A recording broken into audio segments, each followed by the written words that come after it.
Vamos a conversar con el periodista, con el escritor, quizás uno de los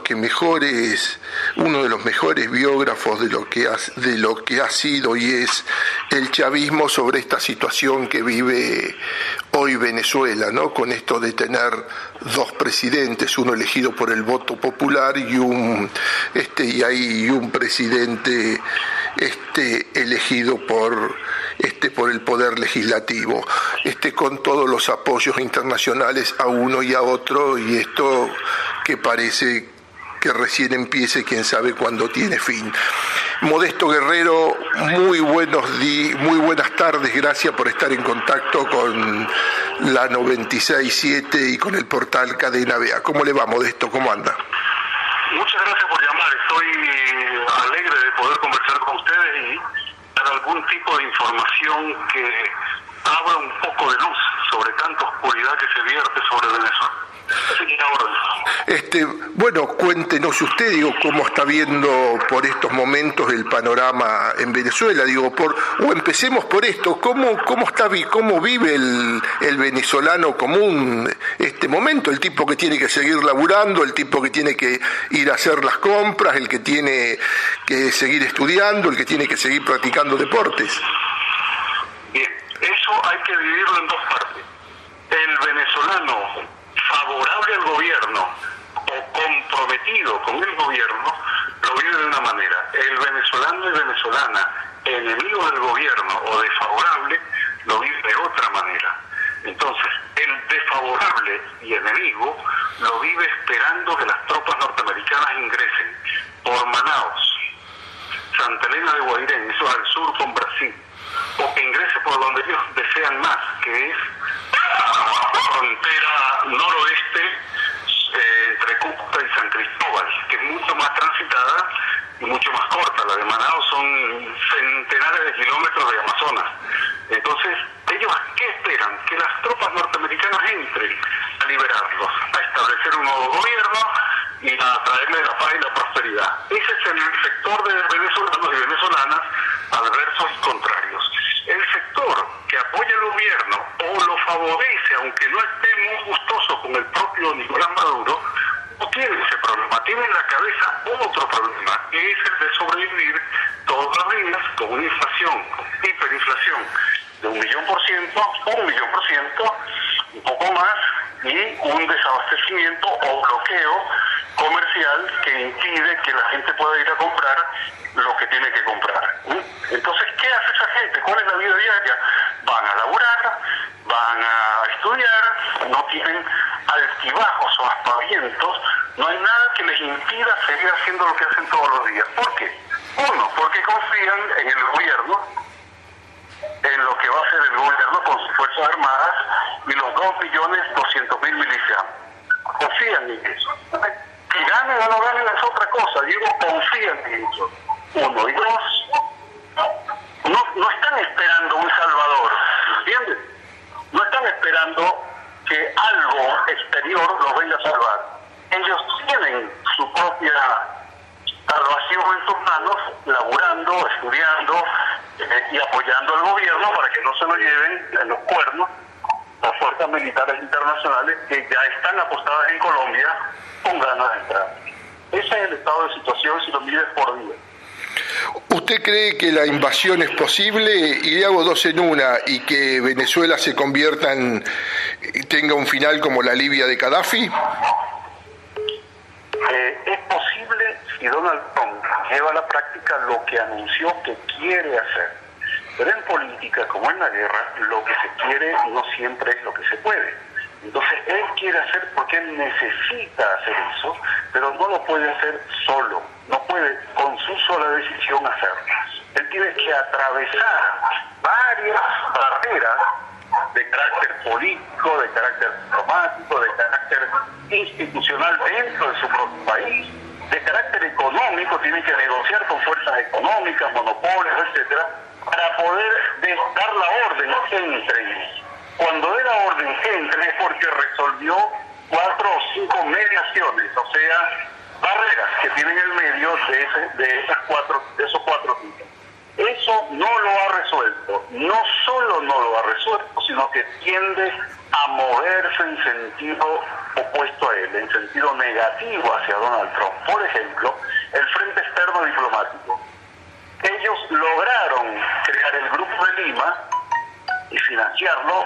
Son 8 gobiernos para la arremetida contra Venezuela. Esos 8 gobiernos sumaron 6 más, llegaron a 14. Ahí se quedaron. Y cuando se quedaron, el 24 o 25 de enero de este mes pasado, que acaba de pasar, se dividieron, 12 fueron.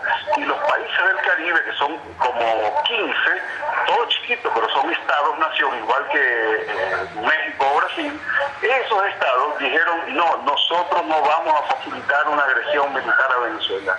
Ya tienen un problema en el frente externo. El pivote, el instrumento más fuerte, diplomático, para acercar a Venezuela, les falló. Le falló también algo parecido a la Unión Europea, porque la Unión Europea, ¿quién maneja la Unión Europea? Alemania. ¿Por qué? Porque es la potencia más rica de Europa y maneja la Unión Europea. No, Alemania, que la maneja su Angela Merkel, acaba de decir hace 48 horas, no vamos a acompañar a Donald Trump en su negocio contra Venezuela. ¿Por qué? ¿Lo hace por buena? No, Merkel es de ultraderecha o de derecha. ¿Lo hace porque es amiga de Venezuela? No. ¿Lo hace porque es enemiga de Estados Unidos? Tampoco, no. Lo hace por intereses de Estado-potencia. Porque Merkel se la tiene jurada a Donald Trump, desde que Donald Trump la involucró a Merkel y a Alemania en operaciones donde Alemania perdió, económicas. 3, tiene que pasar por encima de China y de Rusia. ¿Cómo hace? Si Rusia le dijo, no te metes con Venezuela o tienes que meterte con nosotros en el terreno militar. Es la segunda potencia militar del mundo y en algunos terrenos, algunas ramas militares, como los Sukhoi, la aviación artillada, es superior a Estados Unidos. Y China, que maneja, que controla el casi total de los bonos de la deuda externa norteamericana. China es socia estratégica de Venezuela o viceversa. Venezuela es socia estratégica de China. Si China decide tocar retirar los bonos de la deuda, en 24 horas o 12 o menos, quiebra todo el sistema bancario norteamericano. O sea, Donald Trump tiene que pasar por encima. Entonces, ¿qué es lo que hace? Lo que dice Donald Trump en el libro que le escribieron y que publica bajo su nombre. Hay que presionar, dice él, presionar, amenazar y presionar para poder negociar.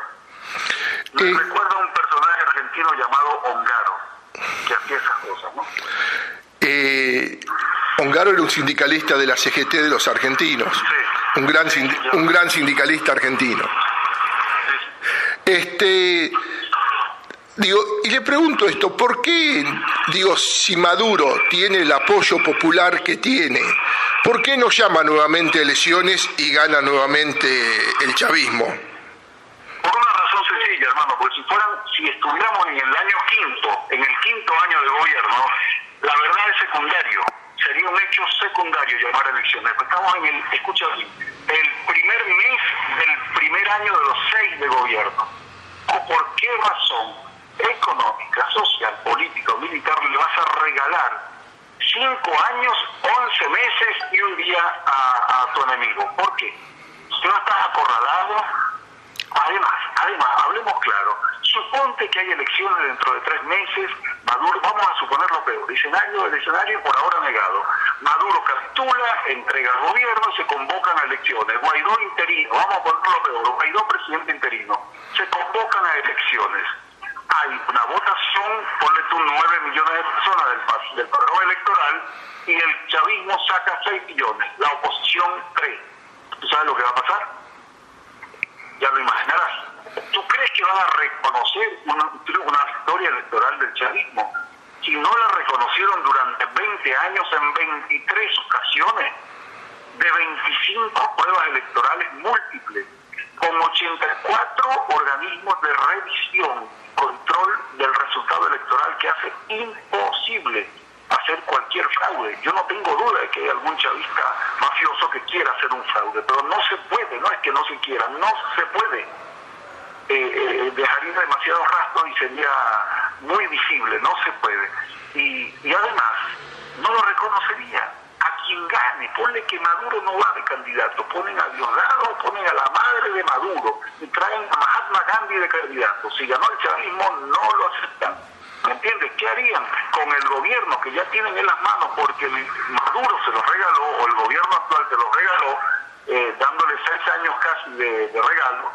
Con ese gobierno en las manos no lo soltarían de ninguna manera. ¿Cómo? Hay 35 maneras por minuto de no hacerlo, de no soltar. Para eso son muy buenos ellos. Cuando agarran un gobierno no lo sueltan más nunca. Al revés, cuando nosotros o la izquierda lo agarra, lo suelta y se jodió. No lo puede soltar. El secreto, si tú quieres ver una prueba de eso, es el sandinismo. Se equivocó, perdió las elecciones, o supuestamente perdió las elecciones con Violeta Chamorro y se jodió.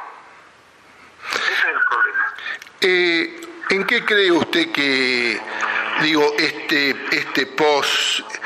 post-chavismo, post-Chávez con Maduro se ha equivocado para llegar a esta situación? En lo único que Maduro se ha equivocado es en no haber cumplido el mandato, no el programa a todos los chavistas, el mandato personal que le dio Hugo Chávez el 25 de noviembre del año 2012, cuando sabía que se iba a Cuba para volver cadáver. El mandato es: disuelvan el Estado burgués y sobre sus ruinas construyan un Estado comunal. ¿Qué significa? 1, cambiarle el carácter del Estado, la naturaleza al Estado. 1, ya lo blinda. Ya no es un Estado burgués que depende de negociaciones y chanchullos en las alturas. Es un Estado comunal, depende de las comunas. 2, te obliga, automáticamente creas un nuevo modelo de acumulación económica. Significa que el modelo capitalista de acumulación económica de capital se liquida. Y si se liquida, ninguna empresa monopólica, menos una chiquita, pero hablemos de las que pueden, la monopólica, la internacional, la transnacional, no puede incidir en la política como hacen acá.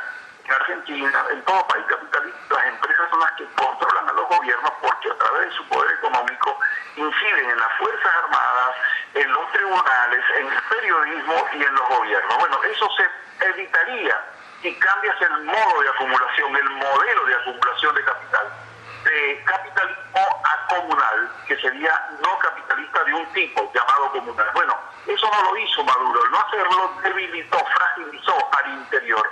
Pero esa no es la causa. Maduro no le dijo a Bélgica que no le pague a Venezuela $2.000 millones que le debe.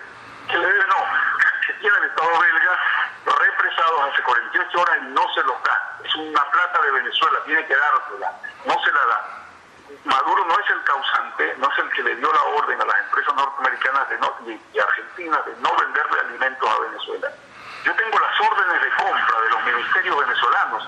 Escucha bien, escucha esa nota: 21.832 millones de dólares en orden de compra sumada, alimentos y medicamentos, todas negadas con orden bancario, que es la diferencia con Cuba. Cuba paraba en el buque, acá no, una orden electrónica. Los bancos impiden a la empresa vender. Acá en este país, mi hermano, que es un negociante antichavista, me pidió el favor hace varios meses de conseguirle una trilladora. Hablo en Chacabuco, donde las venden, creo que las producen para vendérselas, para negociarlas. Y mi hermano se quedó con las ganas porque la empresa de Chacabuco, entusiasmada, porque aquí no vende nada y no produce nada por la economía de este país, de Macri, pidió la invalidación que tiene que hacer por trámite a la Cancillería de Fourier, orden de Macri, le negó a esta empresa el derecho a venderle 2 trilladoras a Venezuela. ¿Se entiende? Eso no lo creó Maduro. Maduro no le ha sacado al Estado venezolano la empresa Citgo. Citgo es la empresa venezolana de PDVSA que está en territorio norteamericano y que es la que controla la segunda cadena de provisión de combustibles en ese país. Cuesta, escucha bien, $21.000 millones esa empresa. Eso cuesta como capital. ¿Saben en cuánto le está vendiendo Donald Trump, que ya se la sacó a Venezuela? ¿En cuánto se la quiere sacar? ¿En cuánto lo está vendiendo en el mercado local? $7.000 millones, 3 veces menos. Nada de eso hizo Maduro, ¿comprende? Entonces, Maduro no es la causa. El error de Maduro, uno puede decir, facilita, nada más, pero la causa de las locuras está fuera de Venezuela, no dentro de Venezuela. Y por último, Maduro sacó 6.200.000 votos. ¿Tú sabes con cuántos votos se fue elegido Juan Guaidó legalmente? Con 92.000 votos. Entonces hay un presidente con 6.200.000 y un presidente con 90.000 votos. Ese es el secreto. Maduro no hizo nada de eso. Sus errores son de otro tipo, corresponden a otro plano de la política. ¿Y la violencia? Digo, porque le soy honesto, cuesta digerirlo. Por supuesto, toda violencia humana o contra la especie humana cuesta digerirla. Eso es así, porque en cualquier lugar del mundo, sobre todo si hay gente muy cercana a uno, y sobre todo si son latinoamericanos. Pero esa violencia es la violencia, hay dos tipos de violencia, la ofensiva y la defensiva. El gobierno venezolano se defiende porque es una falacia, una mentira muy bien armada, hacerle creer a la gente que la oposición venezolana no está armada. Escucha bien, ha hecho 10 rebeliones. Te pongo un caso concreto. Tú viviste por la prensa, por la televisión, el asalto a los dos cuarteles el 22 de enero, hace 10 días, a las 3:40 de la madrugada. 2 cuarteles fueron tomados. En el primero ganaron. Mataron al sargento y mataron al 3 soldados. Ya llevas 4 muertos, causados por ello. Se van 17 kilómetros y asaltan el segundo cuartel. Ahí son apresados, derrotados y apresados, y matan 3. 4 más 3 son 7.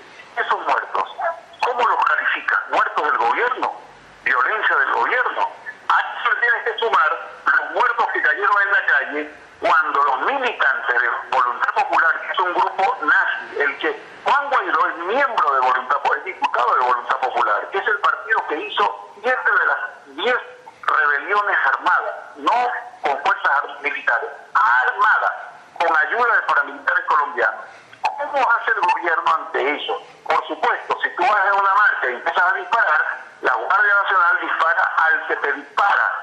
Si en el medio se cruzó una señora y murió, es el costo de la guerra, porque es una guerra. Lo que hay que entender de cuando hay violencia es si es un enfrentamiento militar o no. Es como que un grupo guerrillero de izquierda, marxista o nacionalista haga una acción militar contra las Fuerzas Armadas de un gobierno. Sabe que le van a devolver tiros. Si pone a su papá, a su mamá o a su vecina en el medio, cae la vecina, el papá o la mamá.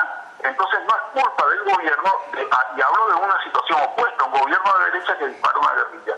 El gobierno de derecha no tiene la responsabilidad de haber puesto a un civil en el medio. Esa responsabilidad de la guerrilla. Miren porque ha ocurrido en algunos lugares de América Latina que la guerrilla ha usado civiles para guarecerse, escudarse. Y eso es incorrecto, se lo dijo Fidel a la FARC. Eso es incorrecto, es una lucha militar y asumimos la lucha militar cuando somos guerrilleros. Bueno, ellos no la asumen. Como no la asumen, entonces hacen lo siguiente. Tú sabes, hay organismos de derechos humanos que han hecho informes sobre Venezuela. Me los han presentado en entrevistas radiales y televisivas. Yo les digo, no tengo problema en reconocer la violación a derechos humanos si primero ese organismo, Human Rights o cualquiera, reconoce, denuncia y condena a la oposición venezolana, Voluntad Popular y Primero Justicia, con nombre propio, por haber incinerado, escucha bien, incinerado, quemado vivos 31 chavistas por la sospecha de serlo en las movilizaciones del año 2015.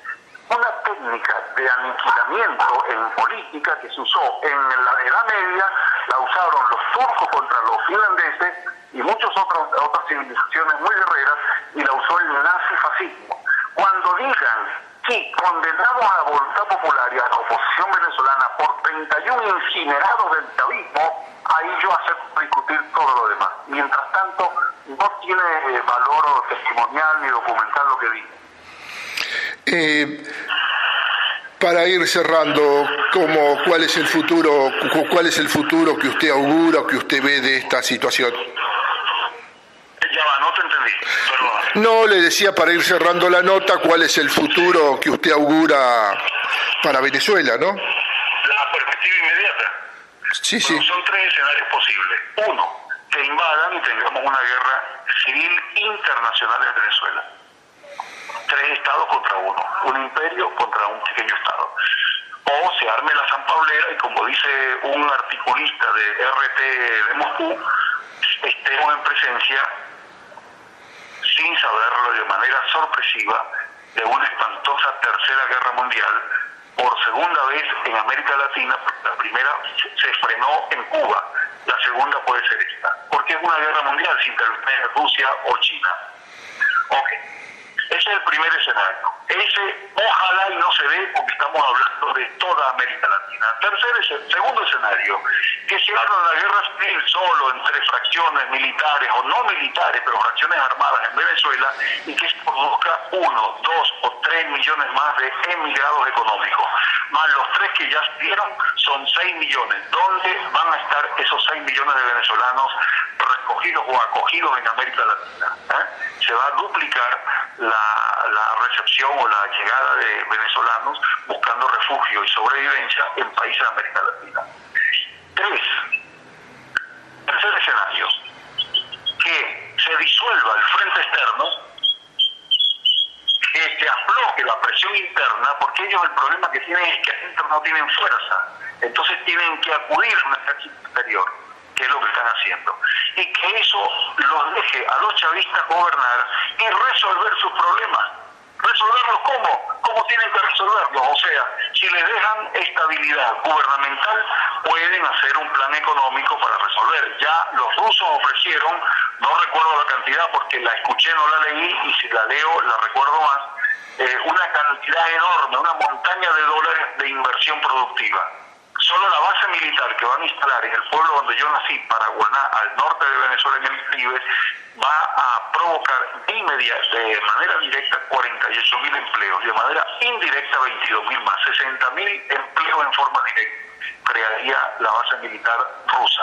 Bueno, ese es el tercer escenario, que deje al chavismo tranquilo, resolver su crisis, pasar su situación y acomodarse, porque si no lo dejan, el chavismo está armado y dispuesto a defender su gobierno, su nación, su soberanía y los derechos sociales que ha conquistado, como sea. Ese es el problema que tiene tanto Estados Unidos, que ya lo empezó a revisar, como la oposición interna dentro de Venezuela.